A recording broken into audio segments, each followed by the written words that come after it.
নমস্কার বন্ধুরা, আজকে আমরা সকাল সকাল বেরিয়ে পড়েছি কুমোরটুলিতে ঠাকুর বানানো দেখতে। ঝিরিঝিরি করে বৃষ্টি পড়ছে, তার মধ্যে আমরা বেরিয়ে পড়লাম ঠাকুর বানানো দেখতে, কারণ সামনেই পুজো আর বেশি দিন নেই। তো দেখা যাক ঠাকুর বানানো কত দূর হলো।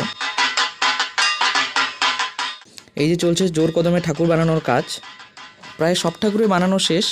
যেহেতু আর দুদিন পরেই বিশ্বকর্মা পূজা, তাই জোর কদমে বিশ্বকর্মা পুজো ঠাকুর বানানো চলছে। এই যে আমাদের ভাই বিশ্বকর্মা ঠাকুর বানাচ্ছে, এখনও রং করা হয়নি, যেহেতু বৃষ্টি তাই ঠাকুরগুলোকে সব ঘরে রেখে দিয়েছে। সব ঘরের চালের ভিতরে আছে, কেননা বাইরে বৃষ্টি পড়ছে ঝিরিঝিরি করে। যে অনেক অনেক দুর্গা ঠাকুর এখনও রং করা শুরু হয়নি, তবে আর বিশ্বকর্মা পুজো বের হয়ে গেলে রং করা শুরু হয়ে যাবে, কারণ অনেক অনেক বিশ্বকর্মা ঠাকুর আছে, এগুলো সব বুধবারের আগে দিতে হবে। এই দাদাকে জিজ্ঞাসা করে জানা গেল প্রায় মোটামুটি 100 খানিক মতো বিশ্বকর্মা ঠাকুর এখানে অর্ডার রয়েছে।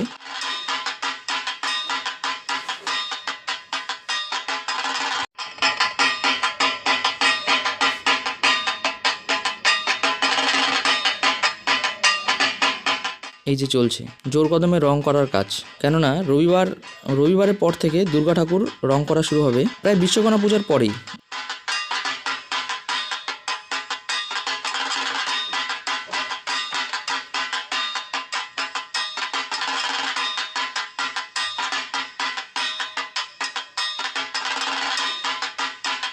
এই যে সব দুর্গা ঠাকুরগুলো। তোমার নাম বলো। আমার নাম সন্তোষ পাল। আর আমাদের ঠাকুর নিতে আসলে কোথায় আসতে হবে? ঠাকুর নিতে আসলে সরসলাবাড়ি। সরসলাবাড়ি, আলিপুরদুয়ার। সরসলাবাড়ি, আলিপুরদুয়ার। আচ্ছা আচ্ছা, ঠিক আছে ঠিক আছে। তুমি কতগুলো ঠাকুর বানাইছো এই বছর পুজোতে? 21 পিস ঠাকুর আছে। 21 পিস ঠাকুর আছে। আচ্ছা, অন্যান্য বছর কেমন থাকে? অন্যান্য বছর 18, 20 এরকমই, 19। আচ্ছা আচ্ছা আচ্ছা আচ্ছা আচ্ছা, ঠিক আছে ঠিক আছে। আমাদেরকে বললো যে রবিবারের পরে যেতে, কেননা রবিবারের পরে সব রং করা প্রায় হয়ে যাবে, তখন দেখতে আরও সুন্দর লাগবে। এই যে সব দুর্গা ঠাকুরগুলো সব আলাদা করে রেখে দিয়েছে।